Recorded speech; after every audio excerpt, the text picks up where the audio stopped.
Bismillahirrahmanirrahim. Dear student, Assalamu alaikum. Well, beta, how are you? Hoping all of you are safe and sound. Let us start our today's lecture. As you all know that we are reading book 2 these days, and we are supposed to cover first 5 chapters from the first part of book 2. It means modern prose, and we have started our 5th lesson, that is on destroying books. Beta, as I have told you earlier that on destroying books has been written by J.C. Squire. It is a comic essay, and the writer, actually, first of all, I would like to say something again about J.C. Squire, that he was an eminent, renowned British scholar and writer, and he was also an editor of a literary magazine, London Mercury. Well, in this chapter, he has shared some of his experiences of destroying his useless books into a river, and all this he has discussed in a very light mood, just creating a sort of fun for you people. तो बेटी आपने 5th chapter जो है book 2 का 5th chapter हमने start किया हुआ है ऑन डिस्ट्रॉइंग बुक्स, और इसका तकरीबन 1.5 पेज हम लोग कवर कर चुके हैं प्रीवियस लेक्चर्स में, और इसको अभी कंटिन्यू रखना है. तो बेटे देखते हैं कि इसमें क्या था. थोड़ा सा मैं आपको इसका जो समरी जो है, एक ब्रीफ समरी आपको दे देती हूँ, ताकि जिन लोगों का अगर पिछला कोई लेक्चर मिस हुआ है तो वो कंटिन्यूटी में आ जाए. Actually the lesson is all about the efforts of the writer to destroy his books. And he also gives us a sort of message that whatever useless material we find, whatever useless stuff we find on our shelves, in our rooms, it is better to destroy it for the sake of getting more place for new and better books, and also to save our heirs from the problem of storing and sorting them out. So similarly he says that once when he was living in Chelsea in a heaven kissing building, some books got accumulated, some minor and inferior quality books got accumulated in his rooms, and the question was how to destroy it. He ultimately decided to put all the books into a sack and throw that sack into the river, and that was a way to destroy those useless books or useless stuff or material. ठीक है बेटी, आपने पीछे ये पढ़ा कि writer जो है उसकी एफर्ट क्या है. उसकी एफर्ट ये है कि उसके पास जितनी यूजलेस बुक्स इकट्ठी हो गई हैं, पोइट्री रिलेटेड बुक्स उसके पास बहुत ज़्यादा हैं, इन्फीरियर हैं, माइनर सी बुक, माइनर क्वालिटी की बुक्स हैं, और वो क्या चाहता है कि वो इनसे किस तरह से गेट रिड करे, किस तरह से निजात हासिल करे. उसने अखबार में ये पढ़ा था कि about 2 million books were sent to the troops by the public, and the main issue was not to support this military, but the main issue was to get rid of those useless materials.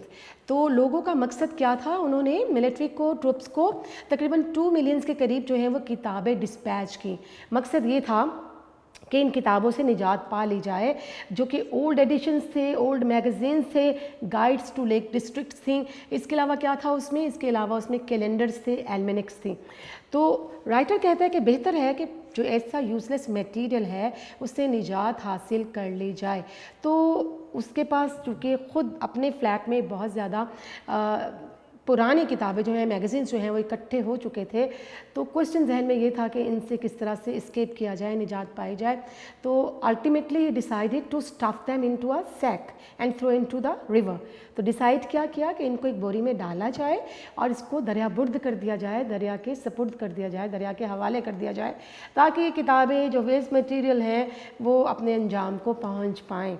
और ये adventure बड़ी beautifully उसने, बड़ी artistically और इसको बड़े खूबसूरत अंदाज में बयान किया है कि it was basically a midnight adventure, and there was a sort of cold nip in the air, and the sky was full of stars, and he continued his journey towards the river. And when he reached near the bridge, what happened? He got frightened, he got terrified to see the travelers moving here and there, and he got frightened because of the feeling of being suspected by those travelers.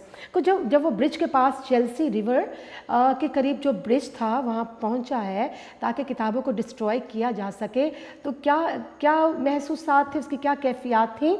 वो ये महसूस कर रहा था कि जो भी traveller करीब से इक्का दुक्का गुजर रहे हैं मिडनाइट पे, वो क्या है, शायद वो उसे ही घूर रहे हैं, उसे देख रहे हैं, यानी उसे ये ख़तरा लाहक था, the people could seize him, लोग उसको अरेस्ट कर सकते थे on the plea that perhaps he had a baby और he had some stolen items in his sack to dispatch somewhere.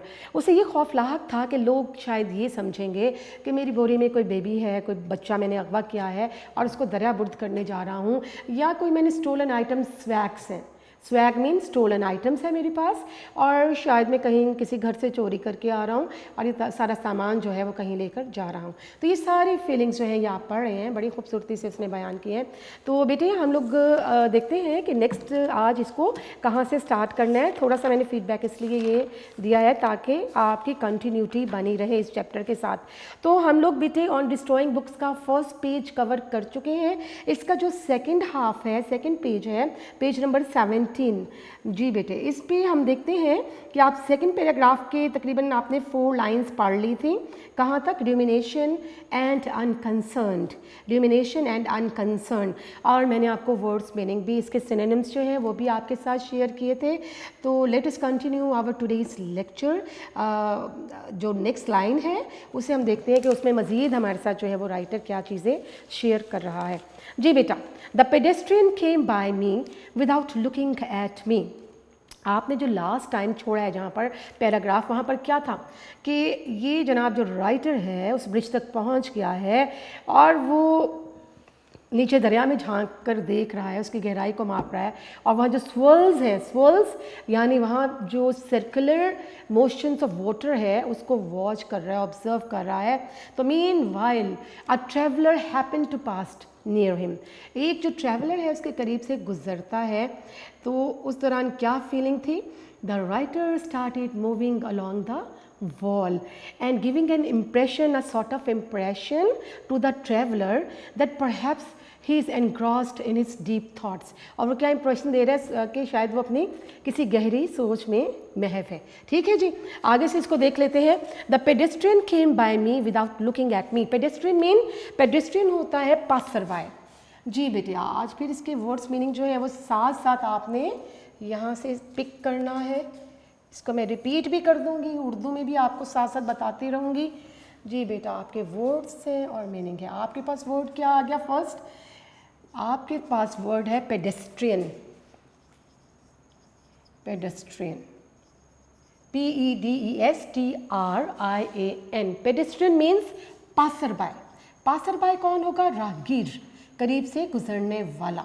यहाँ हम ये भी कह सकते हैं अ पर्सन वॉकिंग, अ पर्सन वॉकिंग, वो शख्स जो के करीब चलता हुआ गुजर रहा हो। या you can say a person going on foot, a person going on foot. ठीक है जी, ये 3 मीनिंग इसके, आप इसको नोट करिएगा। Pedestrian means passer by, it also means a person walking and a person going on foot. ठीक है जी, राहगीर इसको कहा जाएगा। The pedestrian came by me without looking at me. तो वो जो ट्रैवलर था, जो मेरे करीब से गुजरा था, जिसने मुझे मजबूर कर दिया था कि मैं उस दीवार से हट जाऊं ब्रिज की, वो कौन था? He was just a pedestrian। वो एक ट्रैवलर था and he didn't look at me, he did not even look at me। उसने मेरी जानिब देखा भी नहीं and just moved away, और आगे बढ़ गया। It was a tramp who had other things to think about। Tramp, tramp mean vagabond, TRAMP, tramp mean vagabond, vagabond mean a wanderer, wanderer आवारा गर्दी करने वाला, बेमकसद घूमने वाला, उसे हम कहेंगे वेगाबॉन्ड या वॉन्डरर कहेंगे। तो क्या था जनाब? He was basically a vagabond, वो एक वेगाबॉन्ड था, आवारा गर्द या बेमकसद घूमने फिरने वाला शख्स था। And he had other, who had other things to think about, और उसके जहन में कुछ और चीज़ें भी सोचने के लिए थी। यानी he was not there to think about me और to keep an eye on my action, कि वो शख्स जो था, जो ट्रैवलर था, वो मुझे देखने के लिए वहाँ नहीं मौजूद था, बल्कि वो तो किसी और काम के हवाले से वहाँ से गुजर रहा था। And calling myself an ass mean a fool, a foolish. जी बेटा, एन एस मैं यहाँ लिख देती हूँ, an ass means a foolish, a foolish person. जी बेटा।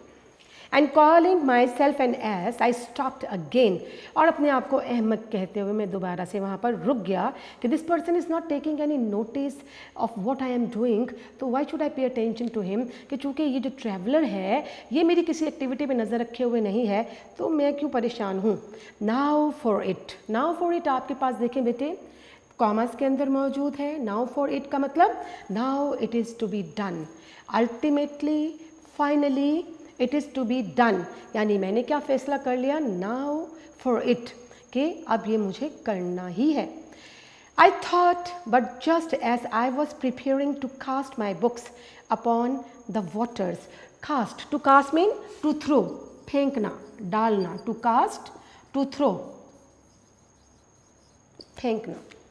जी बेटा। Just as I was preparing to cast my books upon the waters, और जैसे ही मैं पानी पर, पानी की सतह पर अपनी वो किताबें फेंकने की कोशिश में था, आई हर्ड अनदर स्टेप, तो मुझे क्या सुनाई दिया, एक और कदमों की चाप सुनाई दी, अ स्लो, और ये कदमों की चाप कैसी है जी, स्लो है, बहुत ही आहिस्ता है, and measured one, measured mean calculated and very careful, तो I am going to write it down over here. Measure mean calculated, calculated बड़ी नपी तुली, बड़ी केयरफुली, केयरफुल, बड़ी मोहतात। तो ये जो कदमों की चाप एक और मुसाफिर की सुनाई दे रही है, ये बहुत ही मोहतात सी स्लो बट रेगुलर स्टेप्स है, ठीक है जी। A slow and measured one. The next thought came like a blaze of terrible blue lightning across my brain. The next thought came like a blaze. Blaze mean fire. B-L-A-Z-E. Blaze mean fire. आग की तरह, आग, like a fire, like a fire. जी बेटे, मैं यहाँ दोबारा लिख देती हूँ, इसे आप देखिएगा, like a fire. Ji, the next word terrible. Terrible means horrible, खौफनाक. Terrible means horrible, HORRIBLE, यानी ख़तरनाक. और lightning क्या होता है, lightning कहा जाता है बिजली की चमक, यानी flash of light, flash of light. जी बेटे, इसका मीनिंग लिख लें, flash of light, बिजली की कड़क और चमक. तो मेरे जहन में एक ख़याल जो है वो बिजली की एक ख़तरनाक और खौफनाक कड़क की तरह एक ख़याल गूंजा. व्हाट अबाउट द स्प्लैश, ख़याल क्या उसके जहन में आया कि व्हाट अबाउट द स्प्लैश. और स्प्लैश क्या होती है, देखिए बेटा, पानी में कोई चीज़ फेंकी जाए तो जो उसके छींटे उठते हैं उसको स्प्लैश कहा जाता है, यानी sound of something falling into the water. लिख लीजिएगा, splash, SPLASH. Splash mean sound of water, sound of something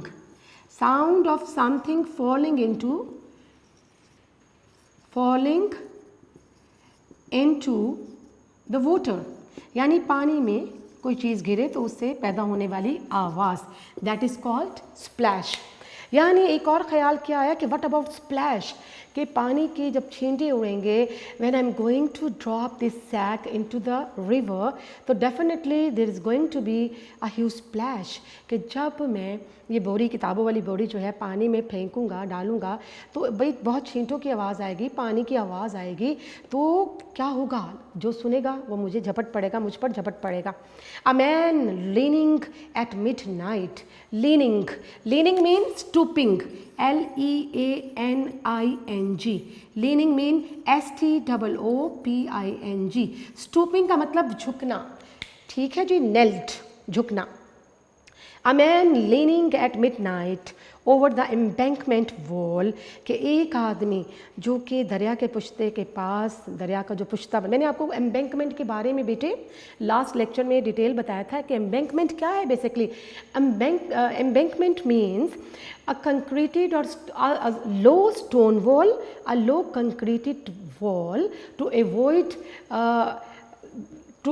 or to prevent the river from flooding that particular area, जिसको दरिया का पुश्ता कहा जाता है। दरिया का जो रिवर बैंक्स होते हैं या कैनाल बैंक्स होते हैं, वहाँ पर इस तरह की लो कंक्रीट वॉल क्यों बनाई जाती है, ताकि वो जो वाटर जो है वो फ्लड्स की शक्ल में ओवरफ्लो ना कर जाए और उस एरिया को वो एरिया फ्लडेड ना हो जाए। ठीक है जी, उसको हम उर्दू में दरिया का पुश्ता कहा जाता है। मैं यहाँ लिख रही हूँ embankment, EMBANKMENT। Embankment mean a low concrete wall on the bank of a river, on the bank of a river to prevent it from flooding that area, ठीक है जी, दरिया का पुश्ता यहाँ बंद इसको कहा जाएगा। A low concrete wall on the bank of a river to prevent it from flooding that particular range or area।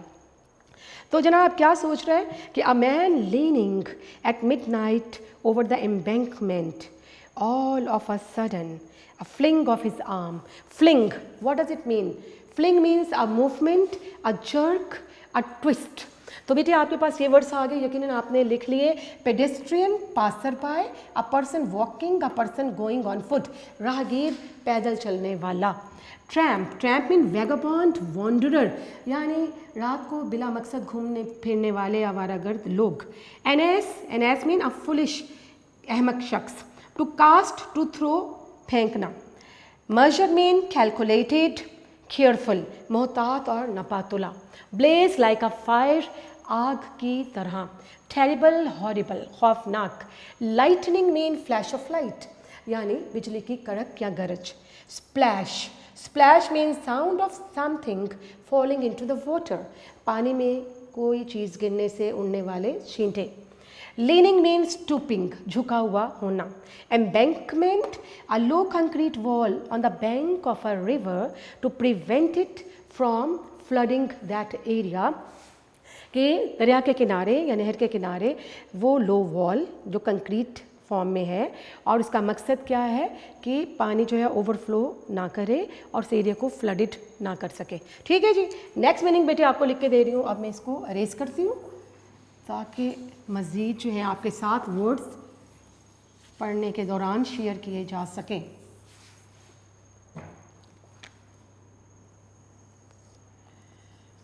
Words meaning जी बेटा, the very next sentence is a man leaning at midnight over the embankment wall, a sudden fling of his arm. Fling mean F-L-I-N-G, fling mean twist, movement, यानी एक आदमी जो कि रात को आधी रात के वक्त जो है वो जनाब किसी ब्रिज, किसी दरिया के पुल पे झुका हुआ हो और अचानक ही उसके हाथ में एक हरकत आए, a great splash in the water, और पानी में अचानक ही छींटे उड़ना शुरू हो जाएं, तो surely and not without reason who ever was with in site mean view. तो कह रहा है कि कोई वजह नहीं ये सोचने की कि जो भी उस वक्त वहाँ पर जो शख्स भी मौजूद होगा और ये सब चीज़ें देखेगा कि कोई शख्स जो है वो दरिया के पुल पे मौजूद है और जनाब उसके हाथ में मूवमेंट हुई है, हाथों की मूवमेंट हुई है और कोई चीज़ फेंकी गई है दरिया में और छींटे उड़े हैं। तो there always seemed to be someone as someone here would at once rush at me. Rush mean to run, to move, to run, दौड़ना, दौड़ कर आना। कहते तो अचानक ही वो शख्स जो कि चिंटों की आवाज़ सुनेगा वो दौड़ कर मेरी जानिब आएगा। एंड सीज का मतलब to catch, to arrest, to catch, CATCH, to arrest. ठीक है जनाब, नेचुरली ऐसे ही है ना कि अगर कोई और शख्स जो है उसे वॉच करेगा कि ये शख्स जो है कोई चीज़ इसने फेंकी है और बहुत छींटों की बुलंद आवाज़ जो है वो पैदा हुई है, तो यकीनी तौर पे क्या होगा, what is going to be the reaction of that person, he would definitely move hurriedly and seize that person. और यही फीलिंग राइटर की है कि कोई शख्स अगर पानी में उठने वाले छींटे जो है उनकी आवाज़ सुनेगा तो तेज़ी से मेरी जानिब बढ़ेगा और मुझे सीज़ कर लेगा, मुझे रेस्ट कर लेगा, पकड़ लेगा। ठीक है जी। In all probability they would think it was a baby. Probability होगा chances, probability it means chances, और हर मुमकिन वो कह रहा चांस है, इम्कान है कि he would feel like that if I have dropped a baby into the water, कि शायद मैंने किसी बच्चे को पानी में फेंका है, शायद उसकी सोच यही होगी। ठीक है जी। What on earth would be the good of telling the London constable? Constable कौन होगा? पुलिस मैन होगा। कह रहे लंदन के पुलिस मैन के पास मुझे ले जाया जाएगा और उस पुलिस वाले को कौन बताएगा कि that I had come out into the cold and come down alone to the river to get rid of a pack of poetry. Get rid of होगा टू एस्केप। कहता है लंदन के कांस्टेबल को कौन बताएगा, अगर वो मुझे पकड़ लेगा तो कौन बताएगा कि मैं आधी रात को क्यों निकला हूँ, और ये जो पैक ऑफ पोइट्री है, जो पोइट्री बुक्स हैं, इनसे गेट रिड मुझे करना है, इनसे एस्केप करना है, इससे निजात पाने के लिए निकला हूँ। I could almost hear his gruff sneering laugh. Gruff क्या होगा बेटा? GRUFF। Gruff mean rough. और स्नीयरिंग क्या होगा? स्नीयरिंग SNEERING। स्नीयरिंग होगा मॉकिंग, तमस्खर आमेज, मजाहिया। कह रहे हैं कि कांस्टेबल क्या करेगा, उसका रिएक्शन होगा कि वो बड़े ही रफ से अंदाज में और बड़े ही तमस्खर आमेज़ अंदाज में मुझे देखकर हंसेगा तो और कहेगा कि tell to the marines my son. देखिए बेटे, आपके पास वर्ड आता है टेल टू द मेरीन्स, मैं यहाँ आपको लिख के दे रही हूँ। टेल टू द मेरीन्स ये एक फ्रेज़ है, ठीक है। इस फ्रेज़ का मतलब क्या है? To express a feeling of disbelief. जी, आपके पास वर्ड आ रहा है बेटा tell to the marines. Tell to the marines, it means it's a phrase which expresses a feeling of disbelief,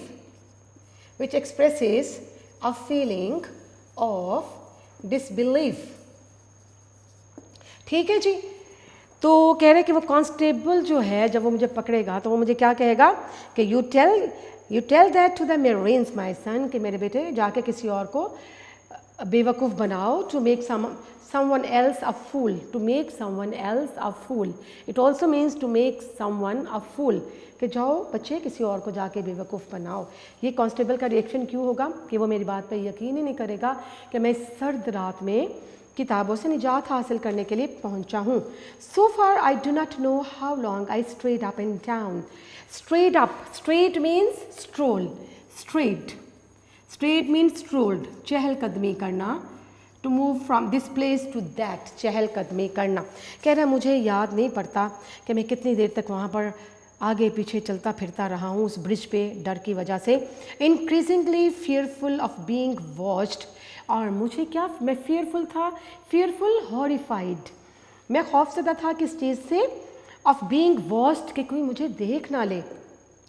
Summoning up my courage, summoning होगा gathering, summoning SUMMONING, summoning mean gathering, mustering,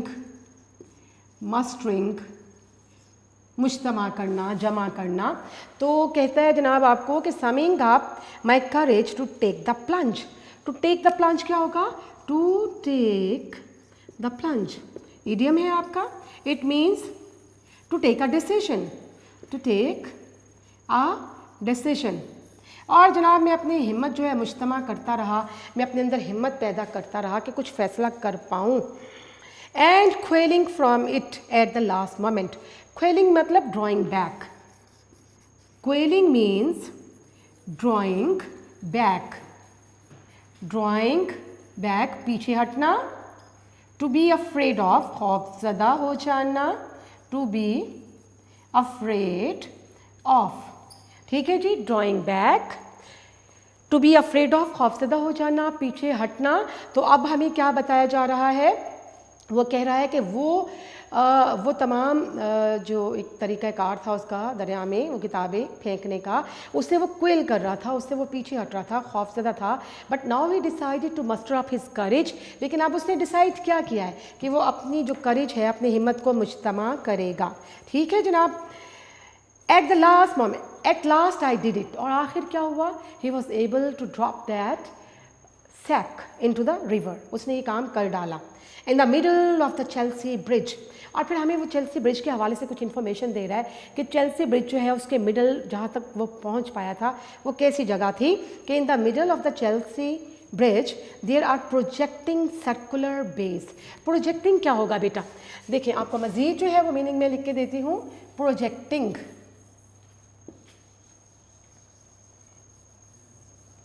projecting mean bulging, raised, उभरी हुई, उभरा हुआ नजर आने वाली चीज। Projecting means raised, bulging. जी बेटे ये मीनिंग आपने लिख ली। मज़ीद हम पढ़ते हैं, इस लेसन के मज़ीद वर्ड्स को पढ़ते हैं और इनके मीनिंग्स लिखते हैं। ये वर्ड्स आपके आगे और यहाँ पर हम लोग इसके मीनिंग लिखते हैं। ठीक है जी। बल्जिंग, आपके पास the word is projecting, your word is like projecting.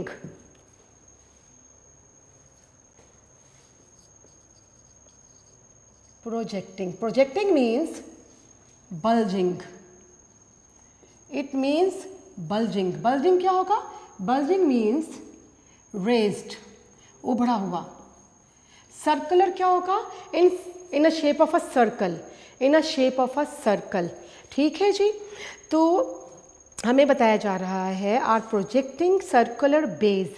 Base क्या है? Bays are the shades, shades हैं वहाँ पर, शेड्स बने हुए हैं विथ सीड्स इन दैम। अच्छा जनाब, ब्रिज के ऊपर हमें क्या बताया जा रहा है कि जो चेल्सी ब्रिज है वहाँ पर प्रोजेक्टिंग सर्कुलर बेस है, यानी बाहर की जानिब उभरी हुई गोलाई की शक्ल में वहाँ पर शेड्स बने हुए हैं, ताकि लोग, ऐसा होता है ना कि अक्सर जो रिवर्स पे जो ब्रिज होते हैं वहाँ पर कोई ना कोई बेस या कोई ना कोई रेलिंग बनी होती है, ताकि खुशगवार मौसम में लोग जो है वहाँ खड़े होकर दरिया का नज़ारा करें, इंजॉय करें। तो इसी तरह के यहाँ पर भी प्रोजेक्टिंग, बाहर की जानिब उभरी हुई क्या है, सर्कुलर शेड्स, सर्कुलर शेप में शेड्स बने हुए हैं ताकि लोग बैठें, विथ सीट्स इन दैम, और उसमें सीट्स, नशिस्तें भी लोगों के बैठने के लिए मौजूद हैं। In my agony of decision, agony, agony means AGONY, agony mean acute pain, acute pain. तो नहायत ही तकलीफ़ की हालत में, इज़्ज़त की हालत में है वो उस वक्त। Of decision I left the embankment, मैंने जनाब दरिया का वो पुश्ता वो छोड़ा, and hastened straight for the one of these. Hastened, hastened का मतलब क्या होता है? Hurried. Hastened, hastened mean hurried, तेज़ी से बढ़ना, तेज़ी से जाना। और मैं उन सीट्स के जानिब, वो जो सीट सर्कुलर शेप की बनी हुई हैं, शेडिड हैं, तो कह रहे हैं मैं वहाँ पर उस ब्रिज की जो सीट्स हैं उन सीट्स की जानिब बढ़ा, उनमें से एक की जानिब बढ़ा। I knelt, I reached it, और मैं वहाँ पर पहुँच गया। I knelt on the seat, knelt mean, knelt क्या होगा? KNELT, नेल्ट मीन स्टूप्ड, झुक जाना। तो जहाँ सीट पे चढ़ के वो नीचे की जानिब झुका है, दरिया का नज़ारा कर रहा है, दरिया को देख रहा है। लुकिंग ओवर हेजिटेटेड अगेन, फिर जनाब ऊपर से ये सब चीज़ें देखते हुए I felt reluctant, hesitated to feel reluctant, hesitated it means हिचकचाना, टू फील रिलक्टेंट, रिलक्टेंट, ठीक है। और कह रहे मैंने थोड़ी सी हिचकचाहट जो है वो महसूस की। But I had reach the turning point. Turning point क्या होता है? Turning point, turning point means decisive point, decisive point, फैसला कुन मरहला। लेकिन अब तो मैं किसी फैसला कुन मरहले पर पहुंच चुका था। क्या कहता है? What I thought savagely, savagely means wildly, savagely means madly, दीवानगी से, वाइल्डली वहशियाना तौर पर, दीवानगी से। तो मैंने खुद से सवाल किया बड़े वहशियाना अंदाज में कि व्हाट क्या होगा जब अगर मैं बोरी फेंक रहा हूँ पानी में तो क्या होगा? Under the resolute mask, resolute क्या होगा? Resolute, resolute mean determent, determent, पुरअज़्म। और मास्क क्या होगा? मास्क मीन कवरिंग, यानी मैंने कहा कि मैंने तो एक निकाब अपना पुरअज़्म पक्के इरादे वाले शख्स के तौर पर एक निकाब अपने आप पे चढ़ा रखा है, that you show your friends, यानी मैंने एक ऐसा मास्क, ऐसा निकाब जो है अपनी बहादुरी का अपने दोस्तों को दिखाने के लिए चढ़ा रखा है। Is there really a shrinking and contemptible coward? Shrinking क्या होगा? श्रिंकिंग, ड्रॉइंग बैक, पीछे हटने वाला, avoiding difficult situation. Shrinking, drawing back, avoiding difficult situation, avoiding difficult situation. तो मैंने अपने आप से कहा कि क्या मैं एक श्रिंकिंग यानी पीछे हटने वाला एक कोई बुज़दिल सा शख्स हूँ, एंड कंटेम्प्टेबल कवर्ड, कंटेम्प्टेबल, कंटेम्प्टेबल क्या मतलब? कंटेम्प्ट, कंटेम्प्ट का मतलब हेट, हेटेड, कंटेम्प्टेबल इसका मतलब है हेटफुल, काबिले नफ़रत। और कॉवर्ड क्या होता है? कॉवर्ड शाय, कॉवर्ड शाय, सहम जाने वाला, पीछे हटने वाला, बुज़दिल शख्स। A person, again a person who avoids to face difficult situation, a person who avoid difficult situation, यानी बुज़दिल शख्स, a person who avoid to face difficult situation. ठीक है, कह रहा है कि मैंने तो एक बहुत ही बज़ाहिर एक पुरअज़्म नज़र आने वाले शख्स का निकाब जो है वो अपने चेहरे पर चढ़ा रखा है, तो मेरे दोस्त क्या कहेंगे कि मैं बुज़दिल शख्स हूँ, मैं कंटेम्प्टेबल हूँ, काबिल हिकारत हूँ कि मैं इतना काम नहीं कर सका कि बोरी जो है किताबों वाला सैक जो है, बैग जो है उसको दरिया में डाल सकूँ। अच्छा जी, नेक्स्ट है if you fall now, if you fall now, fall mean draw back, पीछे हटना, फॉल ड्रॉ बैक।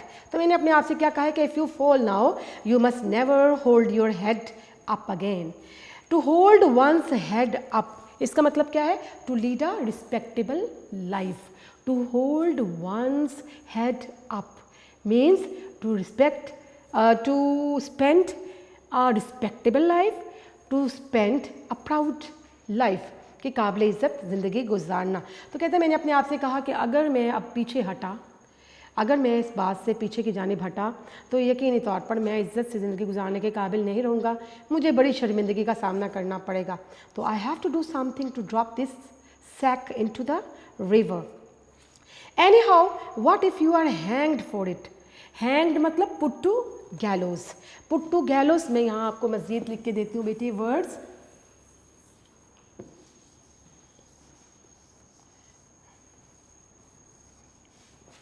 जी बेटे, आपका यहाँ वर्ड है hanged. Hanged mean to go to gallows, फांसी पर चढ़ाना। कहते क्या हो जाएगा, इन किताबें दरिया बुर्द करने की वजह से क्या कोई मुझे फांसी पर चढ़ा देगा? जी बेटे, नेक्स्ट देखिएगा। गुड गॉड, कहते हैं मेरे खुदा क्या होगा? यू वॉर्म, कि मैं तो सिर्फ एक वॉर्म, एक इंसेक्ट, कीड़े मकोड़ों की तरह इंसान हूँ। Better man than you have gone to the gallows. Gallows mean stake, gallows mean stake, it also means scaffold. कहते हैं मुझसे अच्छे लोग जो हैं, मैं तो एक कीड़े मकोड़े जैसी मेरी हैसियत है, और मुझसे अच्छे लोग जो हैं वो फांसी पे चढ़ गए हैं, तख्ते-ए-वार पे उनको चढ़ा दिया गया है, तख्ते-दार पे चढ़ा दिया गया है। With the courage of despair, despair क्या होगा? Hopelessness. Despair mean hopelessness, hopelessness क्या होगा? मायूसी। तो इस मायूसी के आलम में अपनी करेज को, अपनी ब्रेवरी को, अपनी बहादुरी को बहाल रखते हुए I took a heave, took a heave. Heave क्या होता है? To lift some heavy objects, to lift some heavy objects with effort, with effort कि अपनी कोशिश के साथ किसी हैवी ऑब्जेक्ट को लिफ्ट करना, उठाना, to lift some heavy objects with effort. तो मैंने जनाब अपनी पूरी भरपूर effort, I took a heave, मैंने पूरी efforts, lift and throw, it means also mean lift and throw something with effort, कि मैंने बड़ी एफर्ट के साथ वो जनाब उठाया बोरी को और उसे फेंक दिया। The sack dropped sheer, sheer क्या होगा, SHEER, स्ट्रेट। जनाब बोरी के क्या हालात हुए कि वो सीधी पानी के अंदर जा गिरी। ठीक है जी। अ वास्ट स्प्लैश, और बहुत ज़्यादा पानी के छींटों की आवाज़ आई। देन साइलेंस फेल अगेन, और दोबारा से खामोशी तारी हो गई। नो वन केम, कोई वहाँ पर नहीं आया। I turned home and as I walked, बेटे हमारे पास चूँकि टाइम जो है, time is finished now, and I must say that we will continue the same lesson इंशाल्लाह इन द नेक्स्ट लेक्चर। तो I would like to share a few words with you that beta hard work definitely is the key to success, and devote all your energies, all your efforts to get something worthy in your life. ठीक है बेटा, take care and stay blessed. Thank you very much. Allah Hafiz.